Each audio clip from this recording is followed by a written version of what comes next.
అందరికీ నమస్కారం అండి. నేను మీ పల్లెటూరు సీనిని.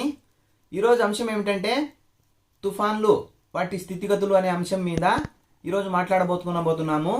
మామూలుగా భారతదేశానికి వచ్చేటటువంటి పవనాలలో 2 ఋతుపవనాలు ప్రధానమైనవి. ఒకటి నైరుతి ఋతుపవనాలు, 2 ఈశాన్య ఋతుపవనాలు. నైరుతి ఋతుపవనాల కాలంలో ఎక్కువగా భారతదేశం అంతటా కూడా ఎక్కువగా వర్షపాతాన్ని కురిపిస్తుంది. కానీ ఈశాన్య ఋతుపవనాల కాలంలో కేవలం దక్షిణ భారతదేశంలో మాత్రమే వర్షాలు కురవడం ప్రారంభిస్తుంది. నైరుతి ఋతుపవనాల కాలంలో ఉత్తర భారతంలో ఎక్కువగా వర్షాలు కురుస్తాయి. అదే ఈశాన్య ఋతుపవనాల కాలంలో అయితే దక్షిణ భారతదేశంలో వర్షాలు కురిపిస్తాయి. ఏ విధంగా అయితే అన్నదమ్ములు ఉంటారో అదే విధంగానే ఋతుపవనాలలో కూడా అన్నదమ్ములు ఉంటాయి అనేటటువంటి విషయాన్ని మనం తెలుసుకోవాలా. నైరుతి ఋతుపవనాలు అన్న అయితే ఈశాన్య ఋతుపవనాలు తమ్ముడు. అన్న పెద్ద మొత్తంలో వర్షాన్ని కురిపిస్తాడు, బరువు బాధ్యతలంతా కూడా అన్న మోస్తాడు. తమ్ముడు కేవలం దక్షిణ భారతదేశంకు మాత్రమే వర్షాలను కురిపించడం ప్రారంభం చేస్తాడు. మరి ఈ నైరుతి ఋతుపవనాల కాలంలో తుఫాన్లన్నీ కూడా ఎక్కువగా ఉత్తరాంధ్ర వైపే వెళ్తూ ఉంటాయి.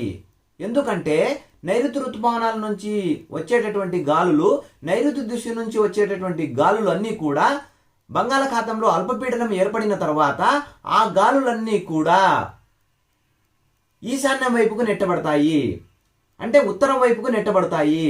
ఉత్తరం వైపుకు నెట్టబడేటటువంటి జిల్లాలు ఏవి అంటే ఉత్తరాంధ్రలో ఉన్నటువంటి శ్రీకాకుళము, విజయనగరము, విశాఖపట్నము, ఈ జిల్లాల వైపుకు ఎక్కువగా తుఫాన్లు పరుగులు పెడుతుంటాయి.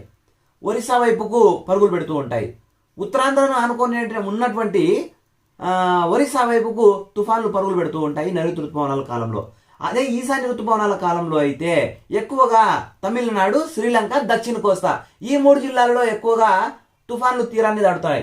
ఎందుకంటే ఈశాన్య వైపుకు నుంచి వచ్చేటటువంటి గాలులు బంగాళాఖాతంలో తుఫాన్లు ఏర్పడినప్పుడు, బంగాళాఖాతంలో అల్పపీడనం ఏర్పడినప్పుడు ఈశాన్య వైపు నుంచి వచ్చేటటువంటి గాలులు ఆ అల్పపీడన ప్రదేశాన్ని ఇలా నైరుతి వైపుకు నెట్టబెడుతూ ఉంటాయి.